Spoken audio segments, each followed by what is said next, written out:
원래 그 성인신심에 대해서는 구약, 신약, 또 교회 역사 이렇게 했는데, 지난 제가 본당에서 강의를 11강의까지 했는데, 그래서 오늘은 연결해서 12강의부터 하도록 하겠습니다. 네, 제 12강의는 예수님이 공생활에 나타난 성인들, 두 번째로 사도 성 야고보, 성 요한, 성 필립보, 성 바르톨로메오에 대한 이야기입니다. 성경 말씀 읽겠습니다. 예수님께서 12제자를 가까이 부르시고 그들에게 더러운 영들에 대한 권한을 주시고 그것들을 쫓아내고 병자와 허약한 이들을 모두 고쳐주게 하셨다. 12사도의 이름은 이러하다. 베드로라고 하는 시몬을 비롯하여 그의 동생 안드레아, 제베데오의 아들 야고보와 그의 동생 요한, 필립보와 바르톨로메오, 토마스와 세리 마테오, 알페오의 아들 야고보와 타데오, 열혈당원 시몬, 그리고 예수님을 팔아넘긴 유다 이스카리옷이다. 지난 시간에 제가 베드로와 안드레아까지 했기 때문에 오늘은 야고보, 요한, 필립보, 바르톨로메오에 대한 강의를 합니다. 이 강의는 예수님의 공생활에 나타난 성인들 중에서 지금 네 성인들에 대해서 살펴보는 것입니다. 먼저 제1장 제베데오의 아들 성 야고보 사도의 생애. 야고보는 제베데오와 살로메 사이에서 태어난 첫째 아들로 벳사이다 출신의 어부였습니다. 동생 요한과 함께 아버지를 도와 갈릴레아 호숫가에서 어부로 일하다가 예수님을 만나서 같은 직업의 다른 형제인 베드로와 안드레아와 함께 부름을 받았습니다. 야고보라는 이름은 구약 성경의 야곱에서 유래하며 발꿈치를 잡다라는 뜻입니다. 야고보 사도는 사도들 중에 제일 먼저 44년에 예루살렘에서 순교했습니다. 축일은 7월 25일입니다. 이 야고보 사도를 대야고보 이렇게도 부르기도 합니다. 회화에서는 종종 말을 타고 한 손에는 순례자의 종을 들고 있고 다른 손에는 칼을 들고 무어인들을 무찌르는 모습으로 그려집니다. 상징물은 책, 칼, 외투, 조가비, 모자, 지팡이, 자루, 호리병이며 수의사, 약사, 기수, 식료품 상인, 순례자, 또 스페인, 과테말라, 니카라과의 수호 성인입니다. 신약 성경에 나타난 야고보, 모든 것을 버리고 예수님을 따름. 예수님께서 조금 더 가시다가 배에서 그물을 손질하는 제베데오의 아들 야고보와 그의 동생 요한을 보시고 곧바로 그들을 부르셨다. 그러자 그들은 아버지 제베데오를 사꾼들과 함께 배에 버려두고 그분을 따라 나섰다. 여기서 보면은 사꾼들이라고 있죠. 제베데오가 일용직인 이 사꾼들을 고용해서 사용한 것을 보면 야고보와 요한 형제 집안은 임금 노동자는 아니고 사업장을 가지고 있는 중간 계급이었던 것으로 보입니다. 고대 이스라엘에서 물고기는 훈제한 물고기 한 수레를 황소와 바꿀 수 있을 정도로 비싼 식량이었습니다. 그럼에도 예수님의 부르심을 듣고는 즉시 안정된 삶을 버리고 예수님을 따라 나섰습니다. 여러분들이 이 물고기를 어디에다가 요한이 공급해 줬는지 아세요? 야고보와 요한이? 이 야고보와 요한이 예루살렘의 대사제 집에 공급해 줬어요. 그래서 여러분들이 이제 요한복음 같은 데 보면은 아는 사이라서 요한은 들어가죠. 안으로. 근데 어떻게 아는 사이냐? 옛날에 물고기를 공급해 줘가지고 아는 사이였어요. 높은 자리를 원함. 그때 제베데의 두 아들의 어머니가 그 아들과 함께 예수님께 다가와 엎드려 절하고 무엇인가 청하였다. 예수님께서 그 부인에게 무엇을 원하느냐 하고 물으시자 그 부인이 스승님의 나라에서 저의 이 두 아들이 하나는 스승님의 오른쪽에 하나는 왼쪽에 앉을 것이라고 말씀해 주십시오 하고 말하였다. 혼자 다 해먹겠다. 좌의정 우의정하겠다. 예수님께서 너희가 무엇을 청하는지 알지도 못한다. 내가 마시려는 잔을 너희가 마실 수 있느냐? 하고 물으셨다. 그들이 할 수 있습니다 하고 대답하자 예수님이 마시는 잔은 고난의 잔이거든요. 그 고난의 잔을 마실 수 있는지 묻습니다. 예수님께서 그들에게 말씀하셨다. 너희는 내 잔을 마실 것이다. 그러나 내 오른쪽과 왼쪽에 앉는 것은 내가 허락한 일이 아니라 내 아버지께서 정하신 이들에게 돌아가는 것이다. 다른 10 제자가 이 말을 듣고 그 두 제자를 불쾌하게 여겼다. 그러니까 아니 우리는 뭐야? 둘이 오른쪽 왼쪽에 앉으면 그래서 불쾌하게 여겼겠죠. 그러니까 똑같이 세상적인 욕망에 사로잡혀 있었다. 이걸 볼 수 있죠. 예수님께서는 그들을 가까이 불러 이르셨다. 너희도 알다시피 다른 민족들의 통치자는 백성 위에 군림하고 고관들은 백성에게 세도를 부린다. 내가 이런 사람이 하고 내 말 들어야 돼 하고 세도를 부리죠. 그러나 너희는 그래서는 안 된다. 너희 가운데에서 높은 사람이 되려는 이는 너희를 섬기는 사람이 되어야 한다. 또한 너희 가운데에서 첫째가 되려는 이는 너희의 종이 되어야 한다. 사람의 아들도 섬김을 받으러 온 것이 아니라 섬기러 왔고 또 많은 이들의 몸값으로 자기 목숨을 바치러 왔다. 그래서 예수님이 오신 건 우리를 섬기기 위해서 왔다. 섬기는 것의 극치는 목숨까지 바치는 섬김이죠. 그래서 요한 사도와 다른 사도들에게 이렇게 당신을 따르라고 이야기하시는 거죠. 다혈질의 제자. 그들은 예수님을 모실 준비를 하려고 길을 떠나 사마리아인들의 마을로 들어갔다. 그러나 사마리아인들은 예수님을 맞아들이지 않았다. 그분께서 예루살렘으로 가시는 길이었기 때문이다. 야고보와 요한 제자가 그것을 보고 주님, 저희가 하늘에서 불을 불러내려 저들을 불살라버리기를 원하십니까? 하고 물었다. 예수님께서는 돌아서 그들을 꾸짖으셨다. 그러니까 이렇게 불살라버리기를 원하는 그런 다혈질이었다. 청동의 아들들이라는 뜻으로 보아네르게스라는 이름을 붙여주신 제베데의 아들 야고보와 그의 동생 요한, 천둥의 아들들, 이것도 그런 다혈질적인 것을 알려주죠. 그 다음에 특별한 사랑을 받음. 그리고 베드로와 야고보와 야고보의 동생 요한 외에는 아무도 당신을 따라오지 못하게 하셨다.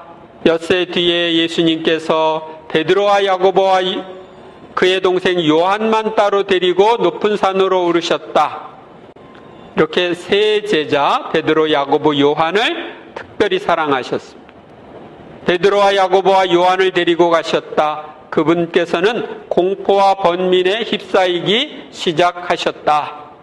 그래서 겟세마니 동산에서도 조금 더 가까이 세 제자를 불렀고, 거룩한 변모 때도 가까이 부르셨고, 또 야이로의 딸을 살릴 때도 가까이 이 세 사람이 부름을 받았습니다. 그래서 특별한 사랑을 받았다. 성 야고보 사도는 베드로 및 요한과 야이로의 딸 소생과 더불어 타볼산에서의 변모와 겟세마니에서의 피땀을 흘리는 기도를 보고 사람들에게 증언할 고난을 누리며 총애를 받던 세 제자 중에 한 사람이었습니다. 처음으로 순교한 사도. 그중 헤로데 임금이 교회에 속한 몇몇 사람을 해치려고 손을 뻗었다. 그는 먼저 요한의 형 야고보를 칼로 쳐 죽이게 하고, 그래서 제일 먼저 요한의 형 야고보가 순교를 합니다. 그리스도의 시에 나오는 야고보, 이 마리아 발도르다라고 하는 사람이 예수님의 생애를 환시를 보고 쓴 책이 하느님이여 사람이신 그리스도의 시라는 책인데 거기에 나오는 내용입니다. 저는 제베데오의 아들 요한이고 이 사람은 제 형 야고보입니다. 요한이 이제 예수님께 소개를 하는 거예요. 저희들은 갈릴레아에서 왔는데 어부들이고 요한이 제자이기도 합니다. 요한은 저희들에게 생명의 말씀을 했고 저희는 그분의 말을 들었습니다. 저희들은 하느님을 따르기를 원하고 메시아가 오시는 것을 맞이하기 위해 마음의 길을 닦아서 속죄함으로 하느님의 용서를 받을 수 있게 되기를 원하기 때문입니다. 그런데 선생님이 메시아이십니다.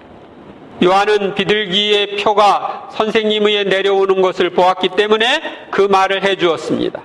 그러면서 저희들에게 저분이 하느님의 어린 양이시다라고 말했습니다. 저는 선생님께 이렇게 말씀드립니다. 세상의 죄를 없애시는 하느님의 어린 양, 저희에게 평화를 주십시오. 저희들은 이제 지도자가 없고 저희들의 마음이 불안하기 때문입니다. 바로 요한이 잡혀갔기 때문에, 스승이 잡혀가서 지도자가 없는 거죠. 내 형 야고보는 예수가 천둥의 아들이라고 부를 정도로 성질이 격렬하였다. 이건 이제 성모님이 요한한테 하는 이야기입니다. 교회의 전승에 나오는 야고보. 성령 강림 이후 다른 사도들처럼 야고보 역시 사마리아와 유대 지방에서 복음을 전파하면서 심지어는 이베리아 반도까지 다녀갔다는 기록이 있습니다. 이베리아 반도가 지금 스페인 지역을 가리킵니다. 거기까지 가서 복음을 전했다. 44년 예루살렘에서 그리스도인을 탄압하던 헤로데스 아그리파 1세에 의하여 체포되어 파스카 축일 전날 참수형으로서 순교를 하였습니다. 또 예수님처럼 이 파스카 전날 세상을 떠나게 되었습니다. 야고보의 유해는 처음에는 예루살렘에 안장되었으나 정확히 어디에 묻혔는지에 대해서는 행방이 묘연하여 찾을 길이 없었습니다. 그러던 중 9세기쯤에 하늘에서 한 별빛이 내려와 숲속의 한 동굴을 비추어 사람들이 그 안으로 가보니 야고보의 무덤이 있었다고 합니다. 그 야고보 유해는 스페인의 서북부 지역 갈리시아의 산티아고 데 콤포스텔라로 이장되어 모셔졌고, 당시 국왕 알퐁소는 그 묘지 위에 150년에 걸쳐 웅대한 대성당을 건축하였습니다. 옛날에는 성당을 이렇게 100년 이상 이렇게 짓기도 했습니다. 산티아고 데 콤포스텔라 대성당 안으로 들어가 보면 그의 유골함이 전시되어 있습니다. 그 후 844년 이베리아 반도에 세력을 뻗친 이슬람교 세력에 로마 가톨릭 세력이 대항하기 위하여 일어난 클라비오 전투에서 야고보가 스페인군 앞에 나타나는 기적을 일으켜 이슬람군을 무찔렀다는 말이 전해지면서 그에 대한 신심이 스페인을 중심으로 대폭 커져 산티아고 데 콤포스텔라는 금세 세계적인 순례지가 되었습니다. 그래서 요즘에 이제 그 사람들이 이 산티아고 길을 순례하고 있죠. 그게 이때부터 지금부터 1000년 이상 이 순례가 계속된 거예요. 참고로 산티아고는 야고보의 스페인식 표기입니다. 사는 성 가리키는 거고 티아고는 야고보를 가리키는 겁니다. 성덕과 교훈. 성 야고보 사도는 예수님의 부르심을 받자 모든 것을 버리고 예수님을 따랐습니다. 가족이나 안정된 생활보다 예수님을 따르는 것을 더 중요하게 생각했기 때문입니다. 그러나 예수님의 나라에서 높은 자리를 차지하고 싶은 욕망이 있었고 다혈질의 제자였습니다. 야고보 사도는 사도들 중 제일 먼저 예수님을 위해 목숨을 바치는 순교를 할 사도였기에 예수님께로부터 특별한 사랑을 받았습니다. 그리고 예수님을 위해서 목숨을 바쳤습니다. 높은 자리를 원함. 그때 제베데의 두 아들의 어머니가 그 아들과 함께 예수님께 다가와 엎드려 절하고 무엇인가 청하였다. 예수님께서 그 부인에게 무엇을 원하느냐 하고 물으시자 그 부인이 스승님의 나라에서 저의 이 두 아들이 하나는 스승님의 오른쪽에 하나는 왼쪽에 앉을 것이라고 말씀해 주십시오 하고 말하였다. 혼자 다 해먹겠다. 좌의정 우의정하겠다. 예수님께서 너희가 무엇을 청하는지 알지도 못한다. 내가 마시려는 잔을 너희가 마실 수 있느냐? 하고 물으셨다. 그들이 할 수 있습니다 하고 대답하자 예수님이 마시는 잔은 고난의 잔이거든요. 그 고난의 잔을 마실 수 있는지 묻습니다. 예수님께서 그들에게 말씀하셨다. 너희는 내 잔을 마실 것이다. 그러나 내 오른쪽과 왼쪽에 앉는 것은 내가 허락한 일이 아니라 내 아버지께서 정하신 이들에게 돌아가는 것이다. 다른 10 제자가 이 말을 듣고 그 두 제자를 불쾌하게 여겼다. 그러니까 아니 우리는 뭐야? 둘이 오른쪽 왼쪽에 앉으면? 그래서 불쾌하게 여겼겠죠. 그러니까 똑같이 세상적인 욕망에 사로잡혀 있었다. 이걸 볼 수 있죠. 예수님께서는 그들을 가까이 불러 이르셨다. 너희도 알다시피 다른 민족들의 통치자는 백성 위에 군림하고 고관들은 백성에게 세도를 부린다. 내가 이런 사람이 하고 내 말 들어야 돼 하고 세도를 부리죠. 그러나 너희는 그래서는 안 된다. 너희 가운데에서 높은 사람이 되려는 이는 너희를 섬기는 사람이 되어야 한다. 또한 너희 가운데에서 첫째가 되려는 이는 너희의 종이 되어야 한다. 사람의 아들도 섬김을 받으러 온 것이 아니라 섬기러 왔고 또 많은 이들의 몸값으로 자기 목숨을 바치러 왔다. 그래서 예수님이 오신 건 우리를 섬기기 위해서 왔다. 섬기는 것의 극치는 목숨까지 바치는 섬김이죠. 그래서 요한 사도와 다른 사도들에게 이렇게 당신을 따르라고 이야기하시는 거죠. 다혈질의 제자. 그들은 예수님을 모실 준비를 하려고 길을 떠나 사마리아인들의 마을로 들어갔다. 그러나 사마리아인들은 예수님을 맞아들이지 않았다. 그분께서 예루살렘으로 가시는 길이었기 때문이다.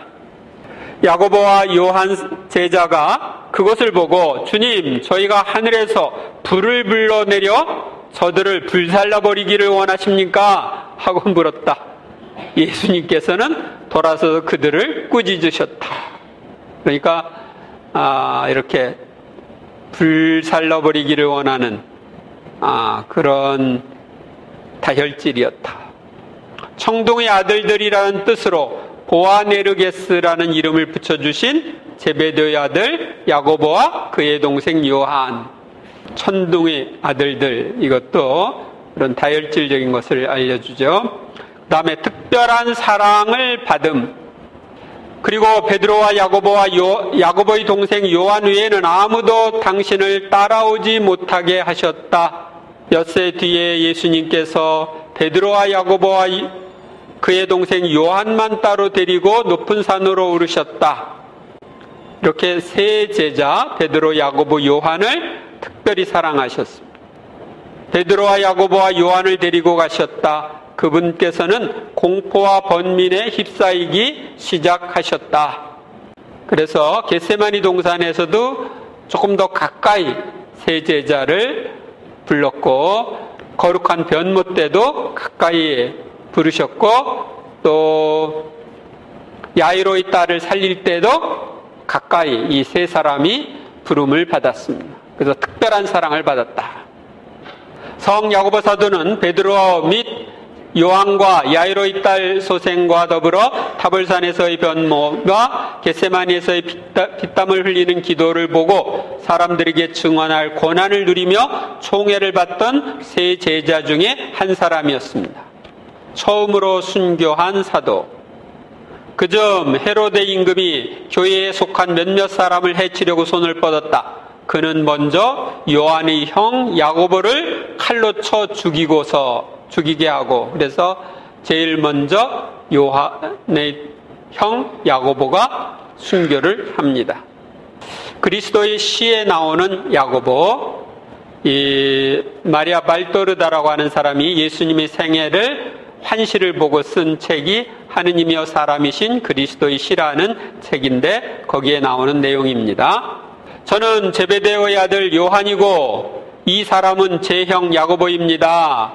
요한이 이제 예수님께 소개를 하는 거예요. 저희들은 갈릴레아에서 왔는데 어부들이고 요한이 제자이기도 합니다. 요한은 저희들에게 생명의 말씀을 했고 저희는 그분의 말을 들었습니다. 저희들은 하느님을 따르기를 원하고 메시아가 오시는 것을 맞이하기 위해 마음의 길을 닦아서 속죄함으로 하느님의 용서를 받을 수 있게 되기를 원하기 때문입니다. 그런데 선생님이 메시아이십니다. 요한은 비둘기의 표가 선생님에 내려오는 것을 보았기 때문에 그 말을 해주었습니다. 그러면서 저희들에게 저분이 하느님의 어린 양이시다라고 말했습니다. 저는 선생님께 이렇게 말씀드립니다. 세상의 죄를 없애시는 하느님의 어린 양, 저희에게 평화를 주십시오.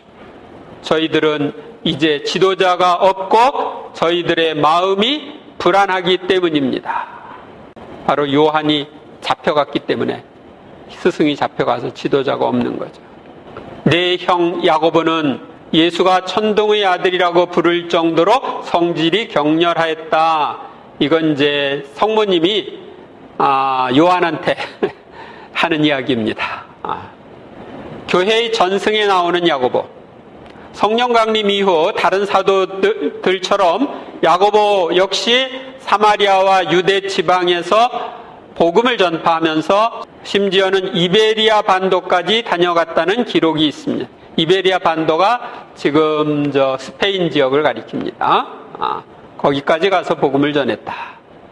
44년 예루살렘에서 그리스도인을 탄압하던 헤로데스 아그리파 1세에 의하여 체포되어 파스카 축일 전날 참수형으로서 순교를 하였습니다. 또 예수님처럼 이 파스카 전날 세상을 떠나게 되었습니다. 야고보의 유해는 처음에는 예루살렘에 안장되었으나 정확히 어디에 묻혔는지에 대해서는 행방이 묘연하여 찾을 길이 없었습니다. 그러던 중 9세기쯤에 하늘에서 한 별빛이 내려와 숲속의 한 동굴을 비추어 사람들이 그 안으로 가보니 야고보의 무덤이 있었다고 합니다.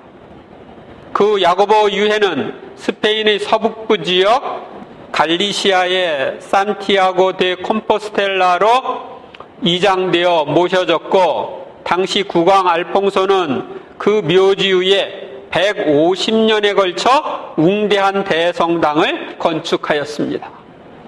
옛날에는 성당을 이렇게 100년 이상 이렇게 짓기도 했습니다. 산티아고 데 콤포스텔라 대성당 안으로 들어가 보면 그의 유골함이 전시되어 있습니다. 그 후 844년 이베리아 반도에 세력을 뻗친 이슬람교 세력에 로마 가톨릭 세력이 대항하기 위하여 일어난 클라비오 전투에서 야고보가 스페인군 앞에 나타나는 기적을 일으켜 이슬람군을 무찔렀다는 말이 전해지면서 그에 대한 신심이 스페인을 중심으로 대폭 커져 산티아고 데 콤포스텔라는 금세 세계적인 순례지가 되었습니다. 그래서 요즘에 이제 그 사람들이 이 산티아고 길을 순례하고 있죠. 그게 이때부터 지금부터 1000년 이상 이 순례가 계속된 거예요. 참고로 산티아고는 야고보의 스페인식 표기입니다. 사는 성 가리키는 거고 티아고는 야고보를 가리키는 겁니다. 성덕과 교훈. 성 야고보 사도는 예수님의 부르심을 받자 모든 것을 버리고 예수님을 따랐습니다. 가족이나 안정된 생활보다 예수님을 따르는 것을 더 중요하게 생각했기 때문입니다. 그러나 예수님의 나라에서 높은 자리를 차지하고 싶은 욕망이 있었고 다혈질의 제자였습니다. 야고보 사도는 사도들 중 제일 먼저 예수님을 위해 목숨을 바치는 순교를 할 사도였기에 예수님께로부터 특별한 사랑을 받았습니다. 그리고 예수님을 위해서 목숨을 바쳤습니다. 그러니까 예수님이 베드로, 야고보, 요한을 특별히 사랑해서 가까이에서 자신의 모든 것을 이렇게 볼 수 있도록 해주신 것은 베드로는 교회의 으뜸으로 첫 교황으로 교회의 기초를 놓아줘야 하기 때문이었고, 야고보는 사도들 중에 제일 먼저 순교해야 됐기 때문이었고, 요한은 끝까지 가장 오랫동안 남으면서 성모님을 모시고 살고 예수님의 그 전생애를 사랑의 사도로서 증거해야 했기 때문에 그렇게 셋을 특별히 가까이 했다고 합니다. 우리도 성 야고보 사도처럼 부족한 점이 많지만 주님의 부르심을 받아 신자가 되었고 여러 봉사를 하기도 합니다. 주님의 은총으로 우리도 주님을 위해 모든 것을 버릴 수 있는 사람으로 변화될 수 있습니다. 사랑이 있으면 버릴 수가 있어요.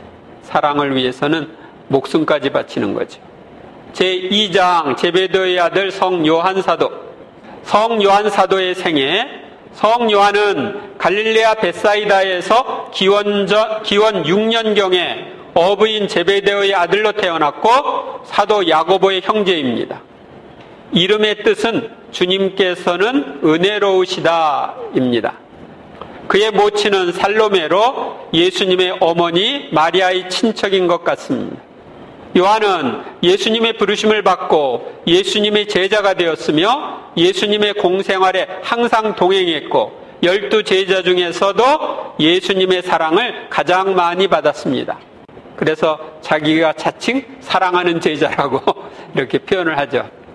요한은 말없는 신앙의 소유자로 예수님을 뜨겁게 사랑하였고 항상 예수님 곁을 떠나지 않았습니다. 그는 십자가 아래까지 예수님을 따라간 유일한 제자이고 예수님의 어머니 마리아를 자신의 어머니로 모셨습니다. 예수님께서 승천하신 후 베드로와 함께 초대교회의 지도자로서 복음 전파에 힘썼습니다. 그는 요한 복음을 저술했고 말년에 파트모스라는 섬에 유배되어 그곳에서 하느님의 계시를 받아 요한 묵시록을 기록했습니다. 성 요한 사도는 100년경 에페소에서 선종했으며 축일은 12월 27일입니다. 상징은 독수리이고 작가, 출판사, 학자, 신학자의 수호자입니다. 성경에 나오는 요한, 처음 부름받은 제자. 이튿날 요한이 자기 제자 2사람과 함께 그곳에 다시 서 있다가 예수님께서 지나가시는 것을 눈여겨보며 말하였다. 보라, 하느님의 어린 양이시다. 그 2 제자는 요한이 말하는 것을 듣고 예수님을 따라갔다. 요한의 말을 듣고 예수님을 따라간 2사람 가운데 하나는 시몬 베드로의 동생 안드레아였다. 그 다음은 누구냐? 요한이었다. 그러니까 안드레아와 요한이 제일 먼저 따라간 사람들입니다.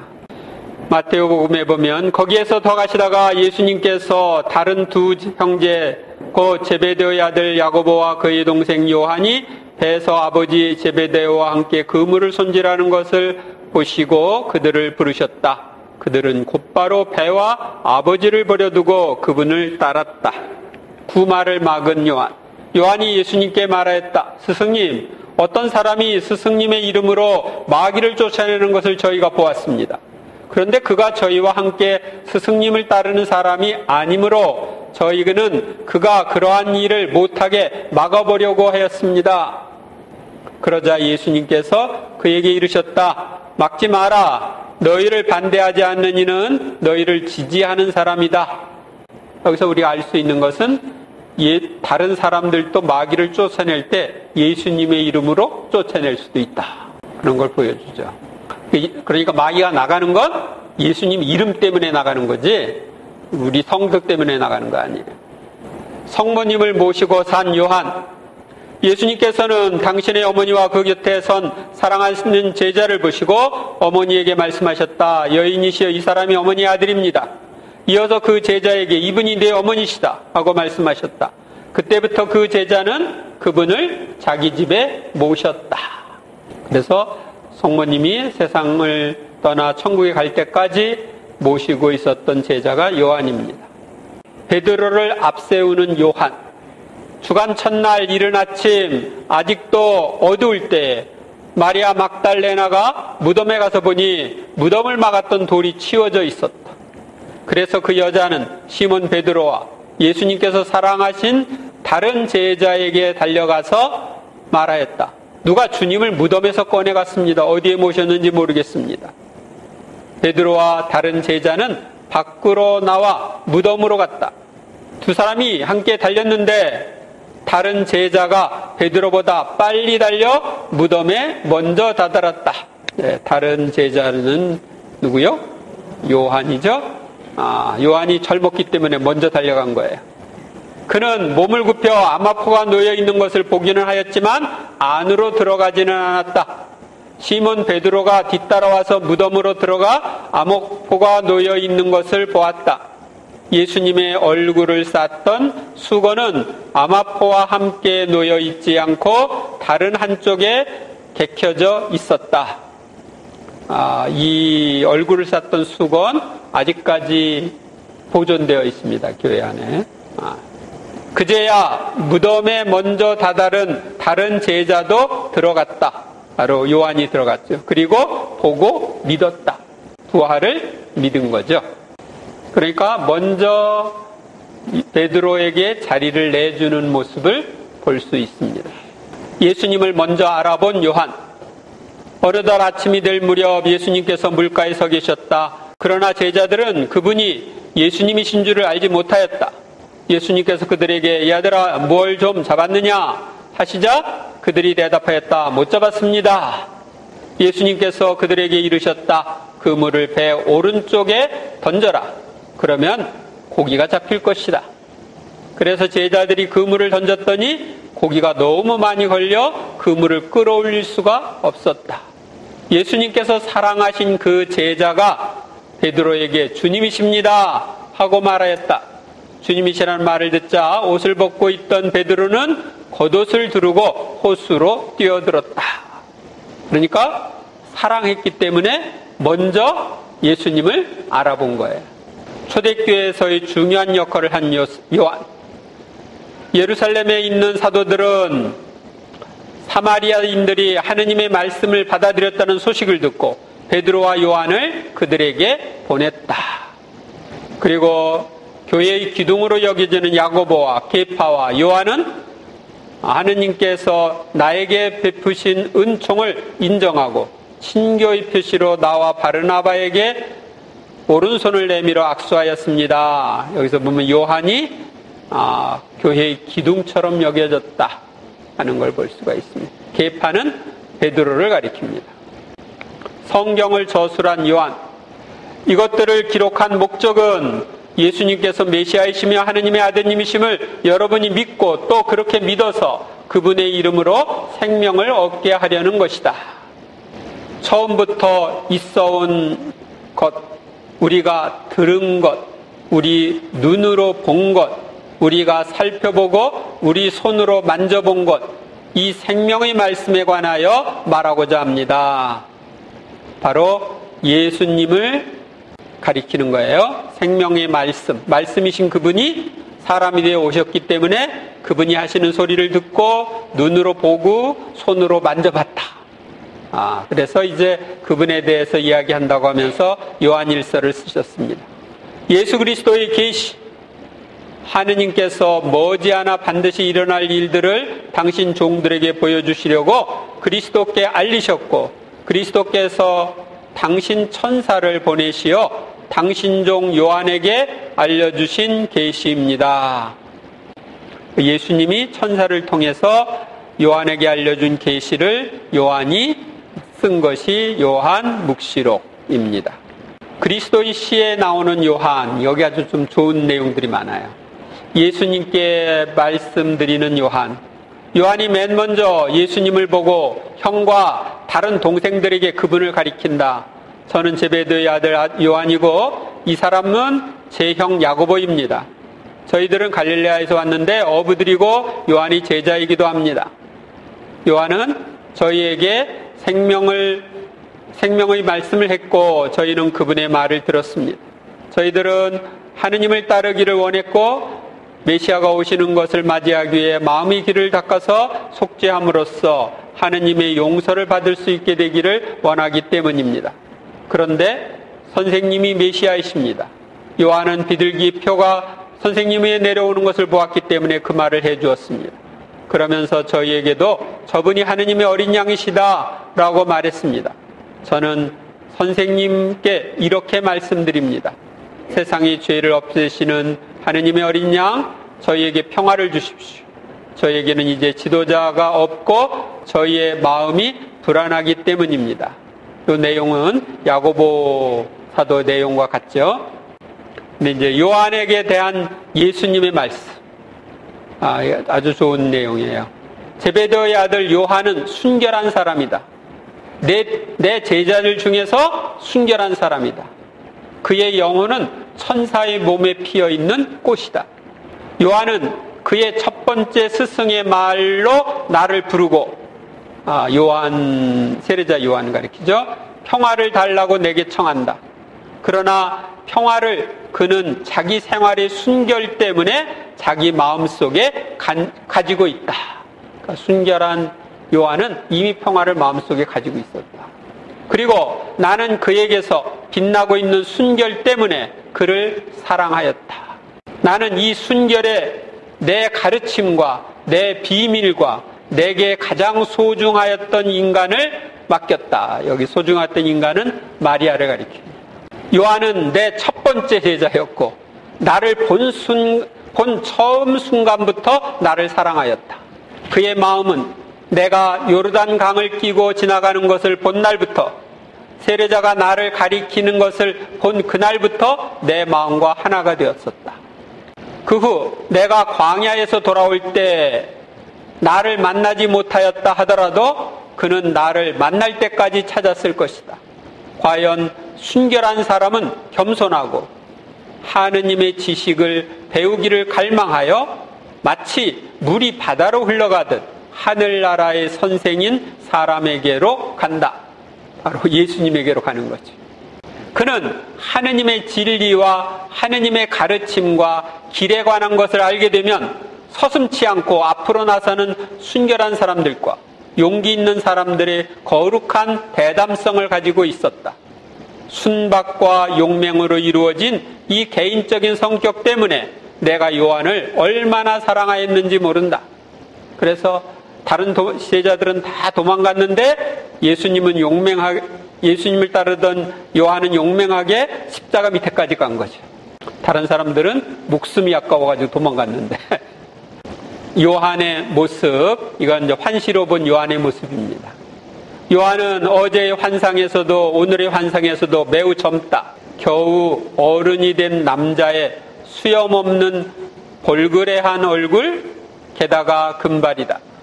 그래서 콧수염이나 수염의 흔적은 없고 다만 매끈매끈한 뺨에 볼그레한 얼굴빛과 빨간 입술과 그의 아름다운 미소와 깨끗한 눈길에 반가운 빛이 있을 뿐이다.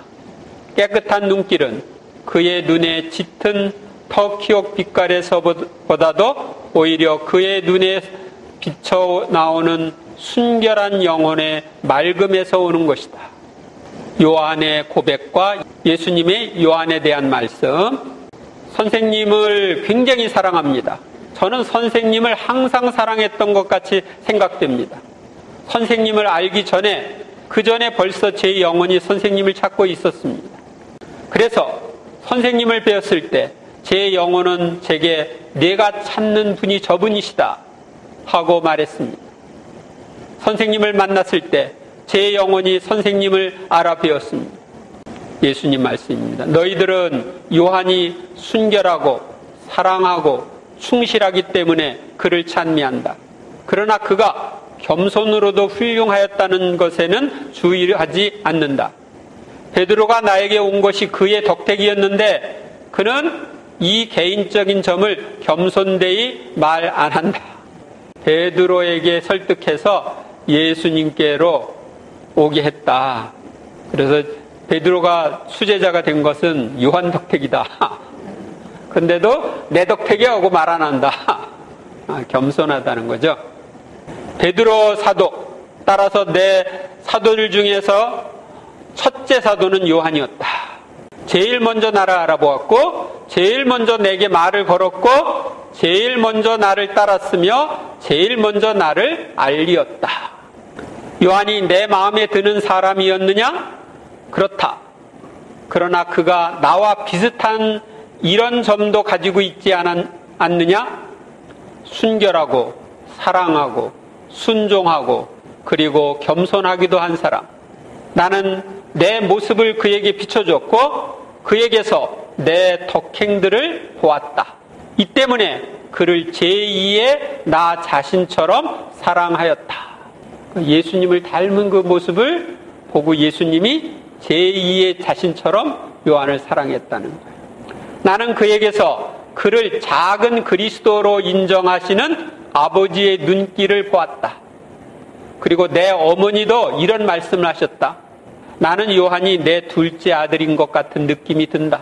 순전히 인간에 지나지 않는 그에게서 재생한 너를 보는 것 같이 생각된다 하고, 그만큼 요한이 훌륭한 사람이었어요.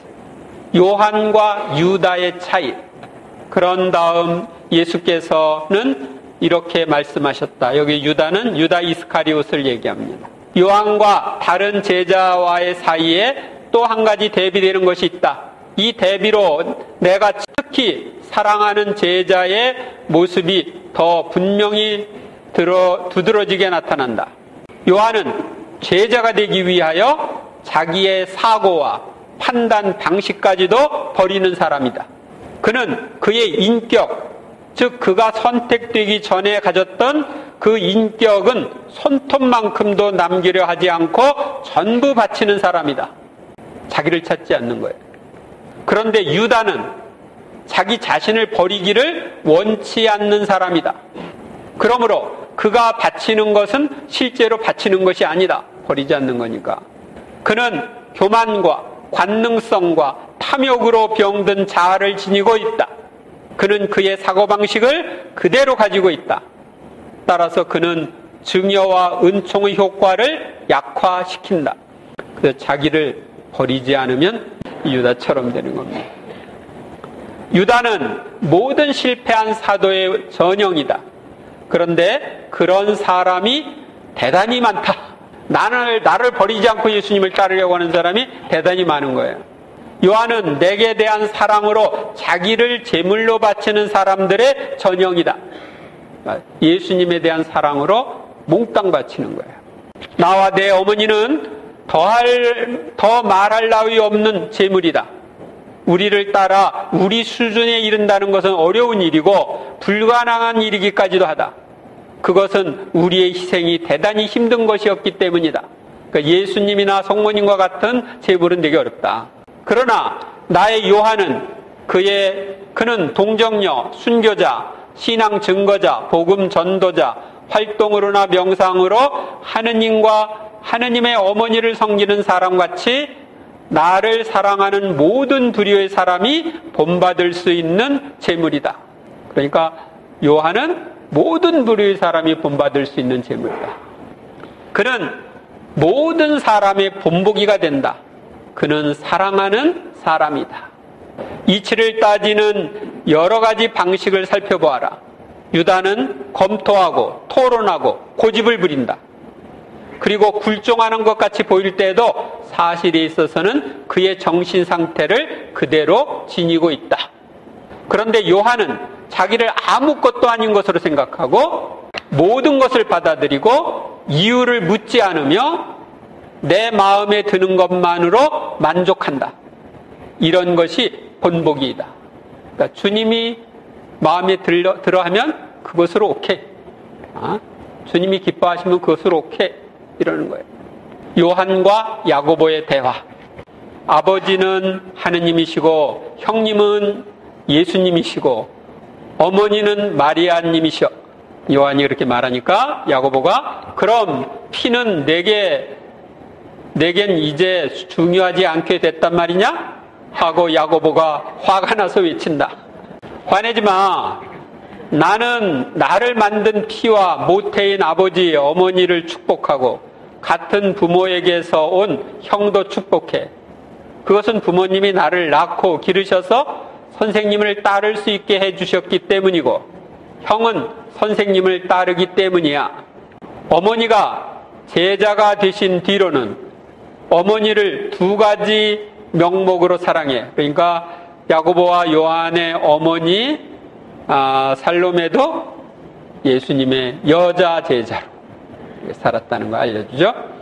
아들로서는 살과 피로, 같은 제자로서는 정신으로 사랑한단 말이야. 선생님께 대한 사랑 안에 결합되어 있는 것은 얼마나 기쁜 일이야. 성모님과 마리아 막달레나의 대화입니다. 요한은 정말 아직 소년이다. 그러나 독수리와 같다. 요한은 모든 사도들 가운데 가장 강하다. 그것은 그가 힘의 비결, 정신 도야의 비결, 즉 사랑 가득한 묵상을 터득했기 때문이다. 그렇지만 요한은 깨끗합니다. 막달레나가 하는 얘기입니다. 그런데 요한은 소년입니다. 그런데 그러면 열혈당원을 보아라. 그 사람은 젊은이가 아니다. 그 사람은 산전수전 다 겪었고 싸웠고 미워했다. 그가 이것을 솔직하게 인정한다. 그러나 그 사람은 묵상하는 것을 배웠다. 그래서 그 사람도 매우 높이 올라갔다. 정말이다. 알겠느냐? 저 두 사람은 서로 닮았기 때문에 서로 찾는다. 그들은 똑같은 완전한 정신의 나이에 이르렀고 똑같은 방법으로 묵상으로 거기에 이르렀다. 묵상을 통해서 젊은이가 정신으로 성년이 되었고 묵상을 통해서 벌써 늙고 피로한 사람이 다시 대단히 씩씩하게 되었다. 그래서 우리가 묵상이라는 게 굉장히 중요하다는 걸 알려주고 있습니다. 묵상 기도를 하지 않으면 영적으로 진보할 수가 없습니다. 요한이 사랑 가득한 묵상을 통해서 높이 올라간 것처럼 우리도 그렇게 될 수가 있습니다. 요한에 대한 성모님의 말씀입니다. 요한이 성모님의 말을 막는다. 다른 사도들도 사랑하고 또 서로 사랑합니다. 그렇다. 그러나 너는 더할 나위 없이 사랑하는 사람이다. 너희들 각자는 항상 자기만의 특징을 가지고 있었다. 어떤 피조물의 경우에도 그런 것과 같이 말이다. 그런데 너는 12사람 중에서 사랑이었고 순결한 초자연적인 사랑이었다. 하기는 아마 내가 그렇게 순결하니까 그렇게까지 사랑하는 사람이 되었겠지. 순결과 사랑은 연결되는 걸 볼 수 있습니다. 교회 전승에 나오는 성 요한사도. 전승에 의하면 44년 헤로데스 아그리파 1세의 박해를 피해 소아시아로 피신했으며 소아시아는 지금 터키의 서부 해안 지역입니다. 그곳에 7교회, 즉 에페소스, 스미르나, 베르가모, 티아디라, 사르디스, 필라델피아, 라오디게아 교회를 지도했다고 합니다. 그래서 그 묵시록에 보면 이 7교회에 편지를 쓰죠. 95년 로마 황제 도미티아누스의 그리스도교 박해 때 요한은 병사들에게 붙잡혀 파트모스 섬으로 유배되었는데 그곳에서 요한 묵시록을 저술하다가 96년 도미티아누스가 암살되자 사면받아서 에페소스로 귀환하여 요한 복음서와 요한 서신을 저술하였습니다. 그때 요한 사도는 너무 노쇠하여 제대로 설교를 할 수 없어 항상 신자들에게 부축을 받았다고 합니다. 요한은 항상 서로 사랑하라고 가르쳤는데 매일 같은 말만 반복하는 것에 대해 신도들이 불평을 하자 요한은 사랑은 그리스도 교회의 기초요, 사랑만 있으면 죄를 범하지 않는다고 대답했습니다. 그리하여 요한은 사랑의 사도라고 불리게 되었습니다. 서기 100년경 94세의 나이에 사도들 중에 유일하게 순교하지 않고 편안하게 임종을 맞았다고 전해 내려옵니다. 성덕과 교훈. 성 요한 사도는 사도들 중에 제일 먼저 예수님을 알아뵙고 따라 나선 사도입니다. 요한은 사도들 중에 가장 젊고 가장 사랑이 많은 사도로 그 사랑은 그의 순결과 연결되어 있습니다. 가장 순결한 사도이기에 예수님의 사랑을 가장 많이 받았고 예수님을 가장 사랑한 제자였습니다. 또한 요한은 십자가 아래까지 따라간 유일한 사도였고 예수님께서 승천하신 후 성부님을 모시고 생활한 사도였습니다. 그리고 요한복음과 요한 1서, 2서, 3서 또 요한 묵시록을 저술한 사랑의 사도였습니다. 성 요한은 예수님을 진정으로 사랑했기에 십자가 아래까지 따라갔고 성모님을 어머니로 모시고 살았습니다. 우리도 사랑이 많은 요한 사도를 본받는 사람이 되면 좋겠습니다. 그러기 위해서 순결하게 살려고 힘쓰고 주님의 사랑을 더욱 많이 체험해야 하겠습니다. 제3장 성 필립보 사도. 성 필립보 사도의 생애. 성 필립보 사도는 게네사렛 호숫가 부근에 있는 벳사이다에서 태어났습니다. 이 벳사이다가 베드로, 안드레아, 야고보, 요한, 성 필립보 다 이쪽 출신이에요. 필립보의 이름은 그리스어로 말을 좋아하는 사람이라는 뜻입니다. 세례자 요한의 제자였으나 예수님으로부터 직접 간택되어 사도가 되었습니다. 사도행전에는 필립보는 성령 강림을 위해 기도하는 사도들의 명단에 나오지만 그 후의 생애에 대해서는 나오지 않습니다. 전승에서는 성 필립보는 복음을 전하다가 순교를 한 것으로 나오는데 축일은 5월 3일입니다. 성경에 나오는 성 필립보 사도, 제자로 부름받고 나타나엘에게 예수님을 소개한 필립보. 이튿날 예수님께서 갈릴레아에 가기로 작정하셨다. 그때 필립보를 만나시자 그에게 나를 따라라 하고 이르셨다. 필립보는 안드레아와 베드로의 고향인 벳사이다 출신이었다. 여기 벳사이다 출신이라고 나오죠. 이 필립보가 나타네엘을 만나 말하였다. 우리는 모세가 율법에 기록하고 예언자들도 기록한 분을 만났어. 나자렛 출신으로 요셉의 아들 예수라는 분이시오.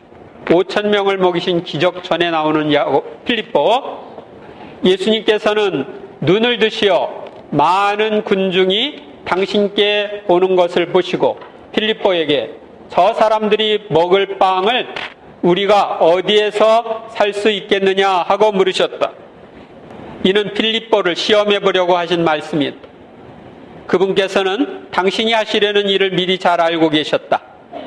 필립보가 예수님께 대답하였다.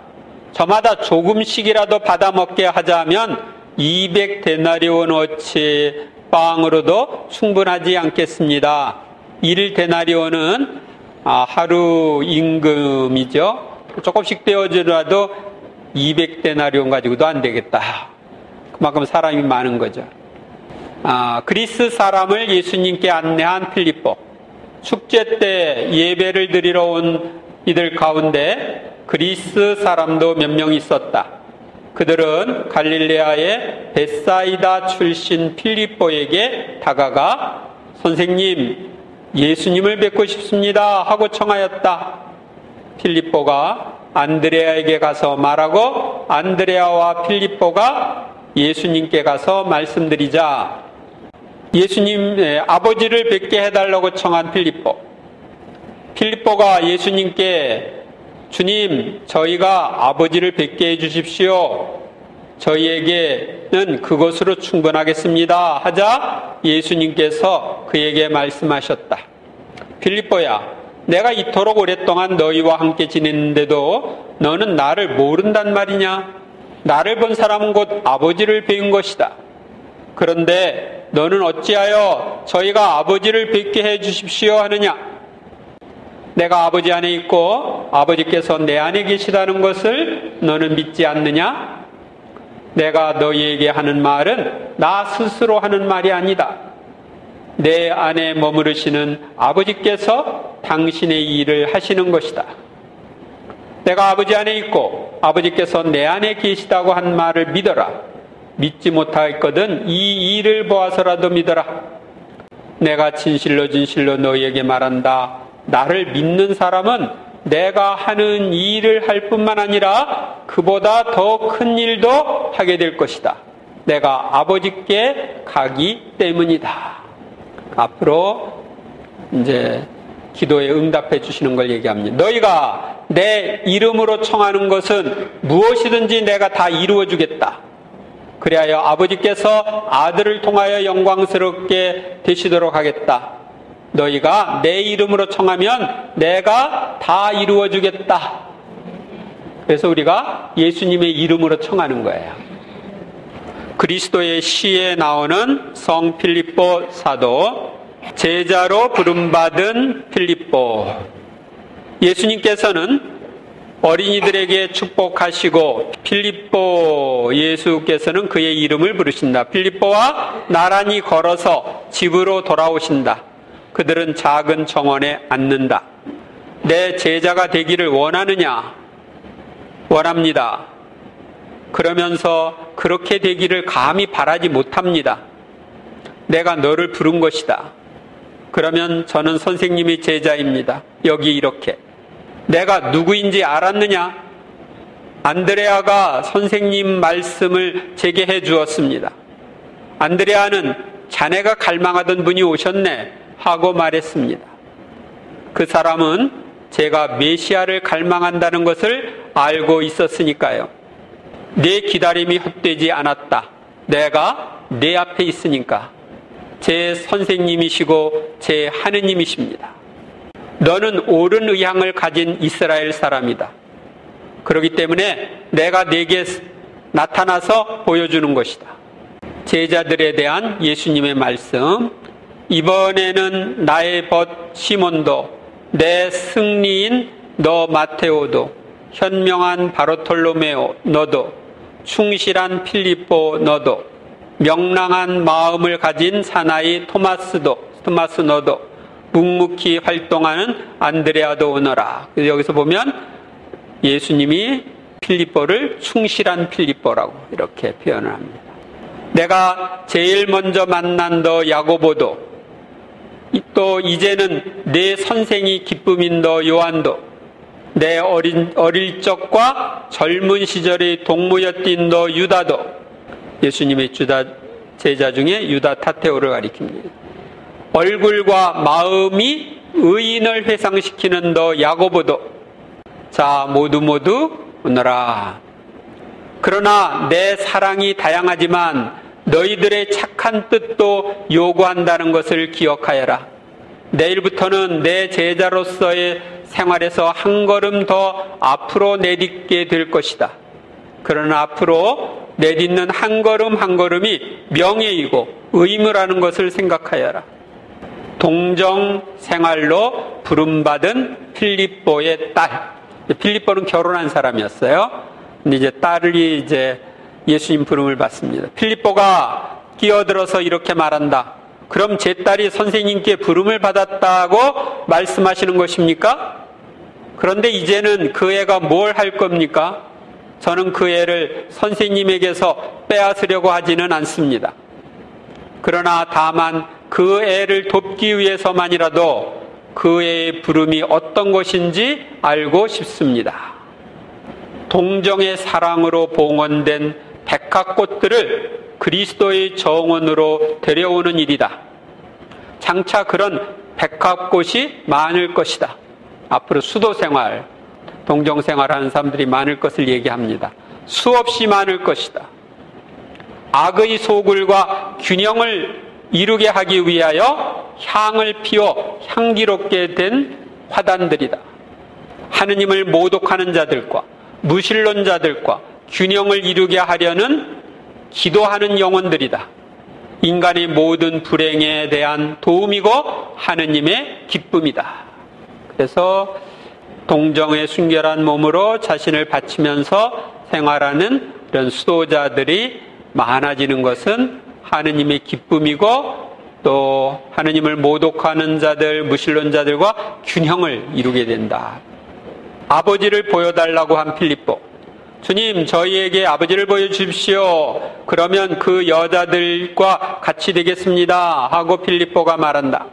필립보야, 내가 이토록 오랫동안 너희와 같이 지냈는데도 너는 나를 아직 모른단 말이냐? 나를 보았으면 곧 아버지를 본 것이다. 그러니 어떻게 아버지를 보여주십시오 하고 말할 수 있느냐? 내가 아버지 안에 있고 아버지께서 내 안에 계시다는 것을 믿게 되지 못한단 말이냐? 내가 너희에게 하는 말도 나 스스로 하는 말이 아니다. 내 안에 계시는 아버지께서 내가 하는 일을 몸소 하시는 것이다. 그런데 너희는 내가 아버지 안에 있고 아버지께서 내 안에 계시다는 것을 믿지 못하겠느냐? 너희들을 믿게 하려면 어떻게 해야 하겠느냐? 그러나 내 말을 믿지 못하였거든 적어도 내가 하는 일들을 보고 믿어라. 필립보의 둘째 딸도 주님께 자신을 바치. 필립보, 내 아들은 그 기쁨을 가졌네. 이건 성모님이 필립보에게 하시는 얘기입니다. 자네 둘째 딸도 자기를 주님께 바치네. 방금 많은 여자 제자들이 있는 앞에서 자네 딸이 제 어머니와 내게 그 말을 했네. 그러니까 여자 제자들에게 이제 속하게 되는 거죠. 필립보는 깜짝 놀라 성모님께 보호해달라는 듯이 꼭 달라붙은 얌전한 딸을 검지로 가리키면서 내가 하고 묻는다. 사도는 후손에 대한 희망을 영영 잃게 하는 이 두 번째 타격을 꾹 참기가 어렵다. 첫째 딸, 둘째 딸 다 봉헌하면은 후손이 없는 거예요. 딸만 둘이 있었던 것 같아요. 그는 이 소식으로 갑자기 흘리게 된 땀을 닦으며 주위에 있는 사람들을 둘러본다. 그는 싸우고 괴로워한다. 딸은 신음한다. 아버지, 용서하세요. 그리고 축복을 주세요. 그러면서 아버지의 발 앞에 미끄러지듯 달려든다. 필립보는 딸의 갈색 머리를 기계적으로 쓰다듬으며 꽉 죄어오는 목을 가다듬기 위하여 기침을 한다. 마침내 그는 이렇게 말한다. 죄를 짓는 자녀들에게 용서를 하는 거다. 그런데 너는 선생님께 너를 바침으로써 죄를 짓지 않는다. 그리고 이 불쌍한 아비는 그저 축복을 받아라 하고 밖에는 말할 수 없다. 아, 얘야, 내 딸아, 하느님의 뜻은 얼마나 다정스러우며 무서우냐. 이제 후손이 끊기는 거야. 그러면서 몸을 굽혀 딸을 일으켜서 껴안고 울면서 이마와 머리에 입맞춤을 한다. 그리고 여전히 껴안은 채 예수님께로 가서 말한다. 저는 이 애를 낳았습니다. 그러나 선생님은 이 애의 하느님이십니다. 선생님의 권리는 제 권리보다 더 큽니다. 고맙습니다. 고맙습니다. 주님, 이 기쁨을 이제 인간적인 차원에서 신적인 차원으로 넘어가니까 기쁨이 오는 거죠. 그는 계속하지 못한다. 그는 예수님의 발 앞에 무릎을 꿇고 예수님의 발에 입 맞추려고 몸을 굽히며 탄식한다. 이제는 영영 손자를 못 보게 됐군요. 제 꿈이, 제 노후의 웃음이, 주님 제 눈물을 용서하십시오. 저는 보잘것없는 인간입니다. 이 사람아, 일어나거라. 그리고 천사들이 화단에 만물을 바치는 것을 기뻐하여라. 그래서 이렇게 하느님께 자신을 바치는 이런 동정녀들의 삶이 예수님 시대부터 있었다 하는 것을 알려줍니다. 예수님께서는 정원에 있는 사람들과 회당 안에 있는 사람들이 모두 들을 수 있도록 정원 쪽으로 난 문 곁에서 말씀하신다. 야이로는 회당장이죠. 예수님 곁에서 주의를 기울이고 있다. 사도들은 정원으로 향한 문 근처에 모여 있고 여자 제자들은 성모님을 가운데 모시고 거의 집에 닿다시피 한 정자 아래에 앉아 있다. 야이로의 미디암과 필립보의 두 딸은 성모님 발 앞에 앉아 있다. 야이로의 미디암이라는 것은 예수님이 살린 아이 있죠. 전승에 나오는 성 필립보 사도. 성 필립보 사도는 예수님의 승천 이후 사도단의 일원으로서 그리스도교 복음을 전했습니다. 주로 흑해 서부 스키티아 지방에서 복음을 전했는데 말년에는 소아시아의 히에라폴리스에서 지내며 복음을 전했습니다. 서기 80년 도미티아누스 황제 때 이곳에서 자신의 딸과 함께 십자가에 매달려 돌에 맞아 순교했습니다. 이때 필립보의 나이는 87세였습니다. 5세기 무렵 그의 묘 위에 순교를 기념하는 교회가 세워졌습니다. 사도 필립보의 유해는 이스탄불로 이장되었다가 다시 로마에 있는 12사도 성당으로 옮겨졌습니다. 전승에 따르면 로마의 12사도 대성전을 봉헌할 때 제대 밑에 필립보 성인과 야고보 성인의 유해를 모셨습니다. 이러한 전승 때문에 서방교회는 두 사도의 추기를 함께 지냅니다. 5월 3일로. 성 필립보 사도의 첫 무덤은 발견되지 않다가 2011년 최근이죠. 7월 말 고고학팀이 교회 건물 잔해에서 성 필립보의 무덤을 찾았습니다. 무덤 내부의 구조와 글 등을 통해 사도 필립보의 무덤으로 추정하고 있는데 본래 무덤이 있다고 알려진 곳에서 40m가량 떨어져 있다고 합니다. 제가 우연하게 여기에 간 적이 있습니다. 그의 무덤은 고대 도시 히에라폴리스의 유적터에 있습니다. 그 유적터에 가서 이렇게 도는데 성 필립보라고 하는 팻말이 있는 필립보의 무덤이라고 하는 팻말이 있는 곳을 전에 본 적이 있습니다. 히에라폴리스는 사도 필립보를 기억하는 장소로 잘 알려져 있습니다. 성덕과 교훈. 성 필립보 사도는 안드레아 사도의 소개로 예수님의 제자가 되었습니다. 그리고 나타나엘에게 메시아이신 예수님을 소개하여 예수님이 제자가 되게 하였습니다. 또한 후손을 보는 기쁨을 포기하고 딸들이 동정생활로 자신을 주님께 바치는 것을 허락했습니다. 그리고 딸과 함께 순교했습니다. 우리도 우리가 알고 있는 예수님을 다른 사람들에게 전하고 주님을 따르기 위해 동정을 선택하는 이들을 막지 말아야 합니다.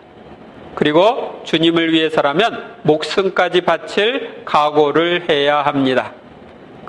옛날에 제 친구 중에 하나가 신학교에 가겠다고 그랬는데 어머니가 막았어요. 너 거기 가면 불쌍한 사람 된다. 가지 마라. 그 저한테도 얘 신학교 못 가게 좀 말려달라고. 그래서 결국은 안 갔는데 그 삶이 행복하지를 않았어요. 지금은 미국에 이민 가 있는데, 그래서 어떤 사람들이 이런 성소의 길을 가려고 했을 때 후손을 못 보는 아픔은 있지만 기꺼이 보내주어야 합니다.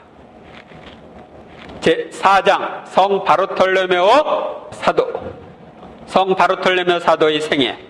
성 바르톨로메오는 카나에서 태어났으며 필립보의 동료로 예수님의 제자가 되어 복음을 전하다가 목숨을 바친 사람입니다.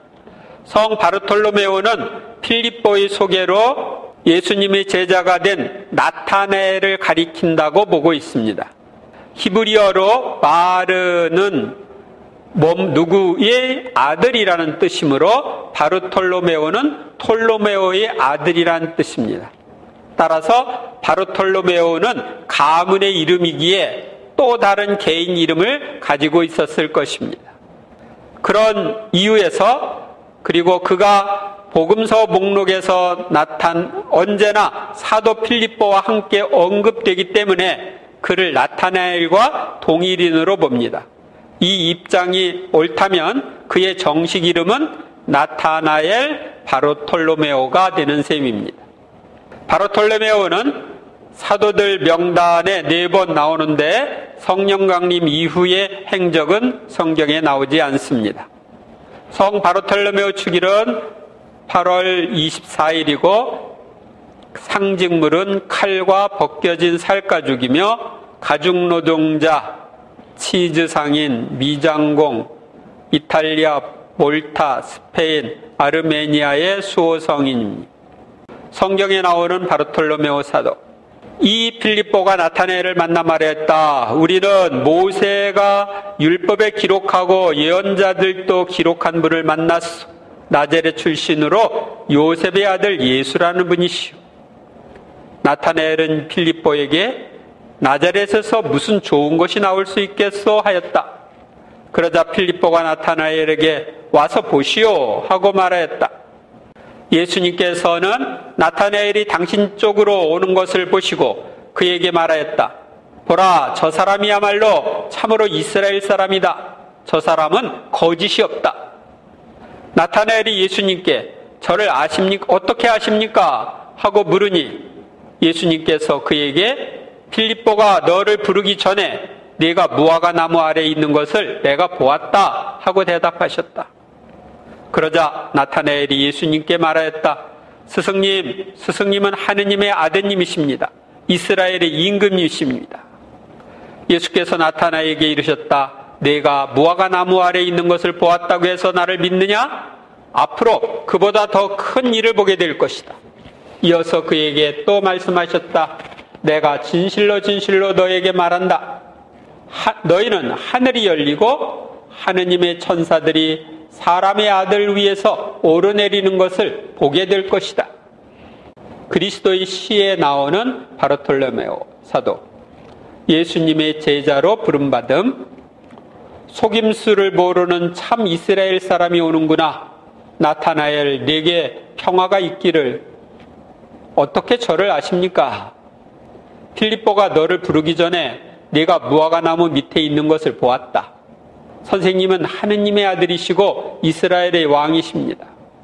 네가 무화과 나무 밑에서 곰곰이 생각하고 있을 때 너를 보았다고 내가 말하였기 때문에 믿느냐? 너는 이보다 훨씬 중요한 일을 볼 것이다. 정말 잘 들어두어라. 하늘이 열리고 너희는 천사들이 사람의 아들 위에, 즉 내게 말하고 있는 내 위에 내려왔다 올라갔다 하는 것을 볼 것이다. 안드레아, 너도 마찬가지이다. 그리고 너와 함께 요한과 야고보, 필립보와 나타나엘도 그렇다. 여기 이제 나타나엘이 나오죠. 그렇다. 너희들은 내가 제일 먼저 뽑은 사람들이다. 그러니까 베드로, 안드레아, 요한, 야고보, 필립보, 나타나엘이 먼저 뽑힌 사람들이다. 이번에는 나의 벗 시몬도, 내 승리인 너 마테오도, 현명한 바르톨로메오 너도, 여기 보면은 현명한 바르톨로메오 이렇게 되어 있죠. 묵상 생활을 하기 때문에 현명했던 것 같아요. 바르톨로메오에게 그리스도의 사람이 되라고 하시는 예수님. 그렇지만 우리 율법에는 이런 것이 절대로 없었습니다 하고 바르톨로메오가 외친다. 예수님의 말씀입니다. 나타내어라. 묵은 사람은 벗어버려라. 내가 너를 처음 보았을 때 너를 속임수가 없는 완전한 이스라엘 사람이라고 부르면서 인사했다. 그러나 이제는 네가 그리스도의 사람이지 이스라엘의 사람이 아니다. 그러니까 이제 율법에서 벗어나라는 거예요. 속임수도 없고 망설이도 없이 그리스도의 사람이 되어라. 이 새로운 정신 상태를 지녀라. 그렇지 않으면 내가 온 인류에게 가져다 주려고 온 구속의 그 많은 아름다움을 너는 이해하지 못할 것이다. 그래서 여러분들은 그리스도의 사람이에요. 전통에 집착하는 바르톨로메오. 필립보와 바르톨로메오는 전통에 집착하는 사람들이었고, 열성당원 시몬은 신중한 사람이었고, 토마는 온화한 사람, 마테오는 그의 과거를 생각하고 눈에 띄지 않게 지내려고 애쓰는 겸손한 사람이었다.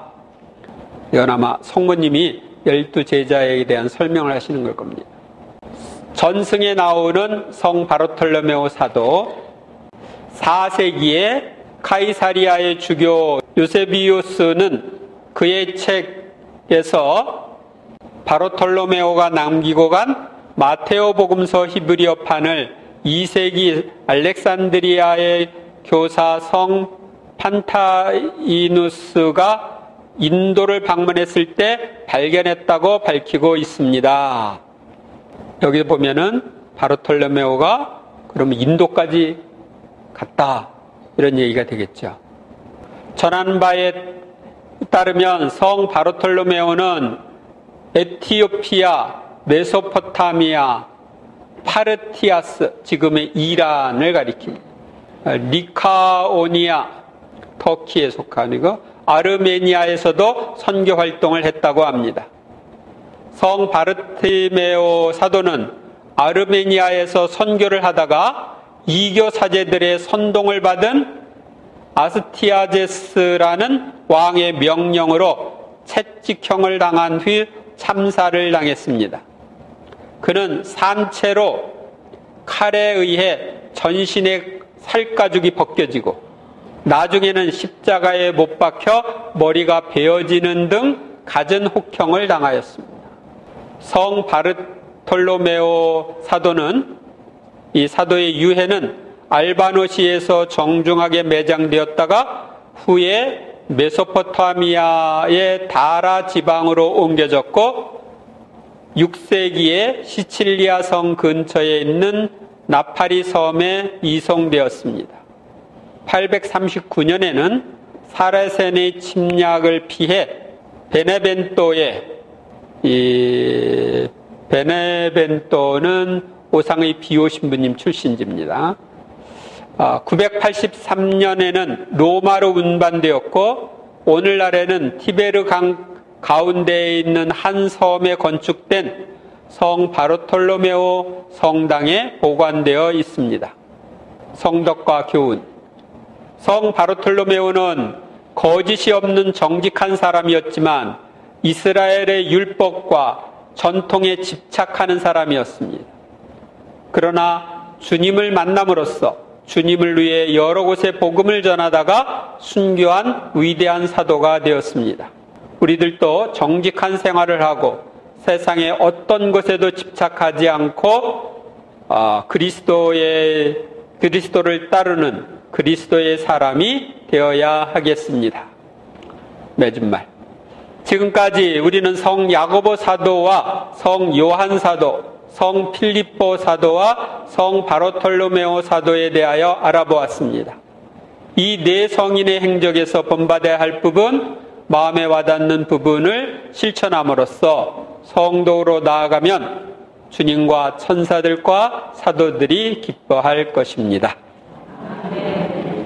주님께서 여러분과 함께 전능하신 천주 성부와 성자와 성령께서는 여기에 있는 이들과 그들이 하는 모든 일에 축복을 내리시어 길이 머물게 하소서. 성부와 성자와 성령의 이름으로. 네. 다음 달에 만나겠습니다.